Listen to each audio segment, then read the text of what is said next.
વડોદરામાં ફૂટબોલ રમતા વિદ્યાર્થીને કરંટ લાગવાથી મોત. વડોદરાના નિઝામપુરા સ્થિત ન્યૂ ઇરા સ્કૂલના રમતગમતના મેદાનમાં દરરોજની જેમ વિદ્યાર્થીઓ ફૂટબોલની પ્રેક્ટિસ કરી રહ્યા હતા. આ દરમિયાન ધોરણ 11માં અભ્યાસ કરતો 15 વર્ષીય વિદ્યાર્થી દેવ શાહ રમતા રમતા અચાનક મેદાનમાં આવેલા એક વીજ થાંભલા નજીક ગયો હતો.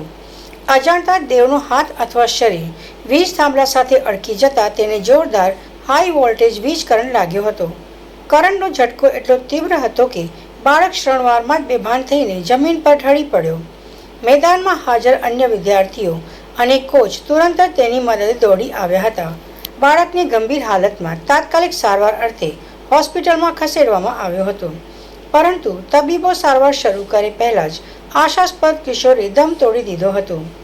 ઘટનાની જાણ થતાં મૃતક વિદ્યાર્થીના પરિવારજનો હોસ્પિટલ પહોંચ્યા હતા અને પરિસરમાં ઘેરા શોકની કાલીમાં છવાઈ ગઈ હતી. વિદ્યાર્થીના મૃતદેહને પોસ્ટમોર્ટમ પ્રક્રિયા અર્થે વડોદરાની એસએસસી હોસ્પિટલ ખાતે ખસેડવામાં આવ્યો છે. ઘટના અંગે ફતેગંજ પોલીસ કાફલો પણ સ્થળ પર પહોંચ્યો. શાળા કેમ્પસના થાંભલામાં વીજ કરંટ કેવી રીતે આવ્યો અને શાળા સંચાલકોની કોઈ બેદરકારી છે કે નહીં તે દિશામાં પોલીસે તપાસનો ધમધમાટ શરૂ કર્યો છે. શાળાના સુરક્ષિત ગણાતા મેદાનમાં જ વિદ્યાર્થીએ જીવ ગુમાવવો પડતા વાલીઓમાં ભારે રોષ અને ચિંતાની લાગણી જોવા મળી રહી છે. નિષ્કાળજીનો સવાલ થયો છે એટલે પહેલું તો અમારા 40 મકાન જૈનોના છે, અમારા સમાજના છે આ બધા. અને આ ભરતભાઈ જોડે અમારે બહુ અંગત સંબંધ, અને એમના પુત્ર જોડે, પછી એમના પુત્રનો એક્સપાયર થઈ ગયા છે. આ લોકો સાંજે સ્કૂલની અંદર રમતા હતા અને છેલ્લા મહિનાથી એ પોલ ઊભા કર્યા છે આપણે લાઇટના ફોકસ માટેના. એટલે જીબીના પોલ છે જ નહીં, એમના સ્કૂલના પોતાના પોલ છે. રમતા રમતા કઈ બોલ ઉપર એક શેડ બનાવેલા છે, એ શેડ ઉપર બોલ ગયો, આ થાંભલા ઉપર ચડીને ઉપર ચડ્યો અને પછી ફરીને બોલ નીચે ફેંકીને થાંભલા નીચે ઉતરવા જતા હતા ને એ વખતે એ ત્યાંથી પટકાયો. પછી એને હોસ્પિટલમાં લઈ ગયા અને ત્યાં એક્સપર્ટ બતાવી દેવામાં આવ્યો. એટલે બીજું કે અત્યારે તો એકદમ આધુનિક યુગ આવી ગયો છે, નવી સ્વિચો આવી છે. આપણા ઘરમાં પણ એ સ્વિચો આપણે લગાવીએ છીએ કે કરંટ લાગે એટલે કરંટ બંધ થઈ જાય, સ્વિચ ઓટોમેટિક બંધ થઈ જાય. સ્કૂલે એ સ્વિચો પણ મૂકી છે કે એક મહત્વનો વિષય છે. એટલે એક તો વાયર ત્યાંથી કેવી રીતે આવ્યો, સ્કૂલે શું ધ્યાન રાખ્યું.